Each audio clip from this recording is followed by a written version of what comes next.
Let's move to part 2 of the same chapter, chapter number 2, class 12th.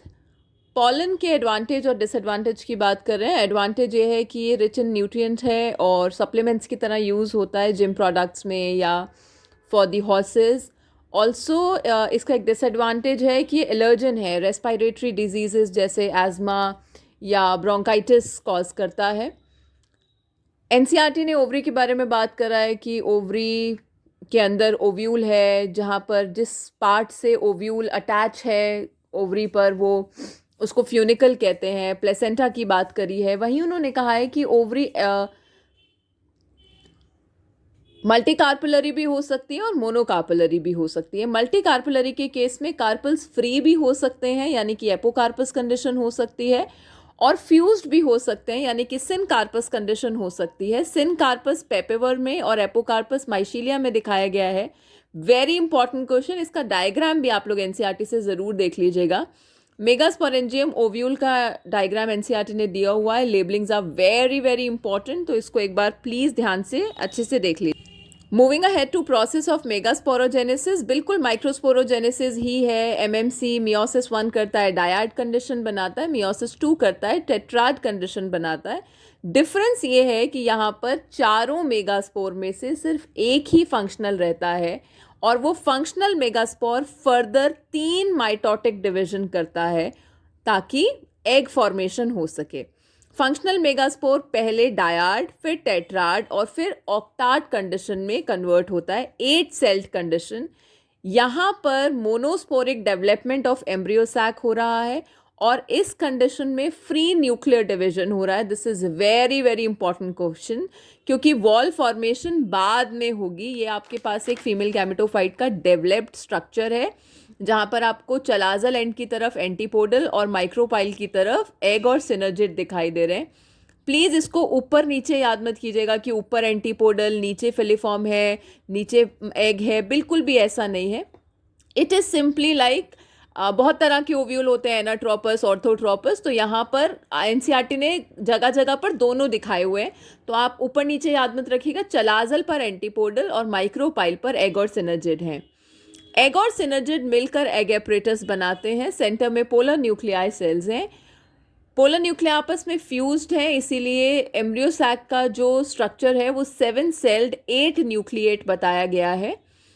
Antipodal N है, synergid N है, egg N है, क्योंकि ये एक मेगा स्पोर से डेवलप हुए हैं, इसीलिए इन सबकी प्लॉइडी हैप्लॉइड रहेगी.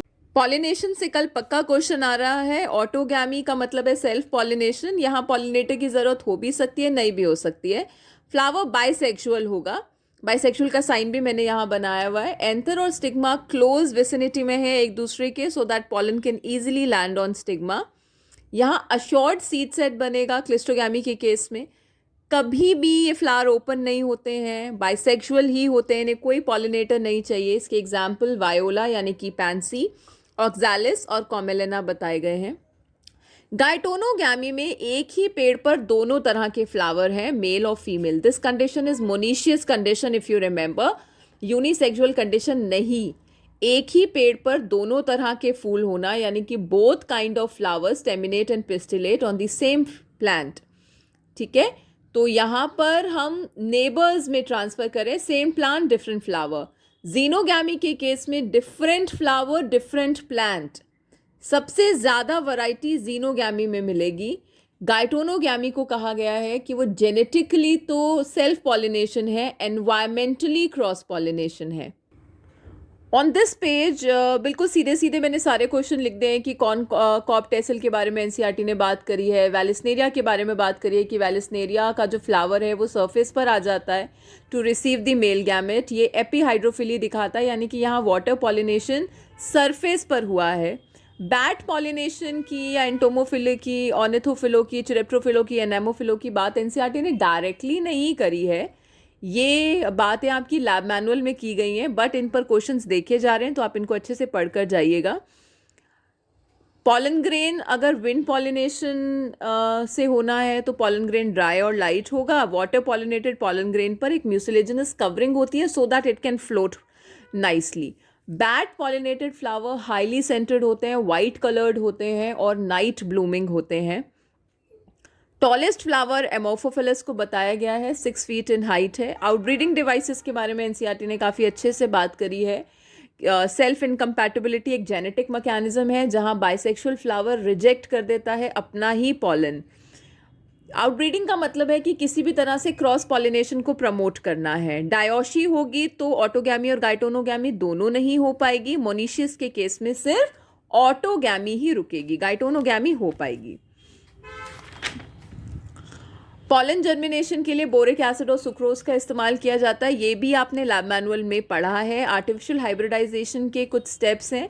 सबसे पहले इमैस्कुलेशन करेंगे अगर बाइसेक्सुअल फ्लावर है। यूनिसेक्सुअल है तो इमैस्कुलेशन की ज़रूरत ही नहीं है, फीमेल फ्लावर को सीधा बैग कर दिया जाएगा। बैगिंग इसलिए कर रहे हैं ताकि कोई अनवांटेड पॉलन ना आ जाए, डिज़ायर्ड पॉलन ही आए, और फिर हम दोबारा रीबैग कर देंगे ताकि हम श्योर रहें कि वही पॉलन जर्मिनेट हुआ है जो हमने लैंड कराया है।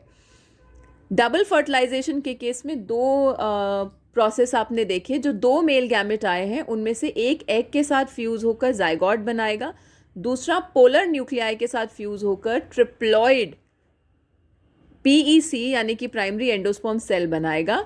तो डबल फर्टिलाइजेशन में 2 प्रोसेस देखिए, सिनगैमी और triple fusion.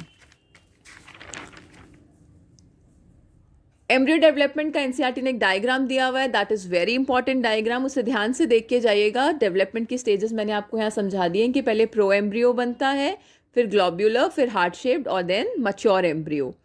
Free nuclear endosperm liquid coconut में या कोकोनट वाटर में बताया गया है, जहाँ पर फ्री न्यूक्लियर डिवीजन होता है, वॉल फॉर्मेशन बाद में होती है और न्यूक्लियस पहले डिवाइड हो जाता है। वाइट कर्नल ऑफ कोकोनट में सेलुलर एंडोस्पर्म है, यानी कि न्यूक्लियस के साथ साथ ही वॉल फॉर्मेशन होती रहेगी। मोनोकॉट एम्ब्रियो के डायग्राम में एनसीईआरटी ने स्क्यूटेलम की लेबलिंग, कोलियोप्टाइल की लेबलिंग, एपीब्लास्ट की लेबलिंग और कोलियोराइजा की लेबलिंग करी है।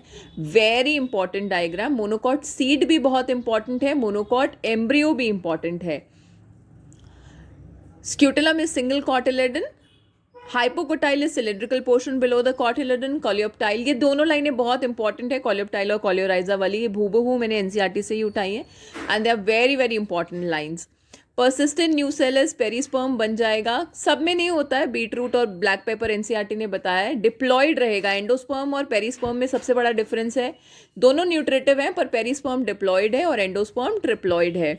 सीड एंडोस्पर्मस या एल्बुमिनस भी हो सकता है, नॉन एंडोस्पर्मस या एक्स एल्बुमिनस भी हो सकता है। अगर एंडोस्पर्म रहा तो एल्बुमिनस, नहीं रहा तो नॉन एंडोस्पर्मस एल्बुमिनस। एग्जाम्पल आप देख लीजिएगा, मैंने लिख दिया है ये। This page is completely straight page, सीधा सीधा याद करना है। ल्यूपिनस आर्क्टिकस बहुत इंपॉर्टेंट क्वेश्चन है, फिनिक्स इंपॉर्टेंट क्वेश्चन है, सूडोकार्प्स बहुत इंपॉर्टेंट है, पॉलीएम्ब्रियोनिक के एग्जाम्पल, पार्थेनोकार्पी के एग्जाम्पल, एपोमिक्सिस के example. This is absolute important page.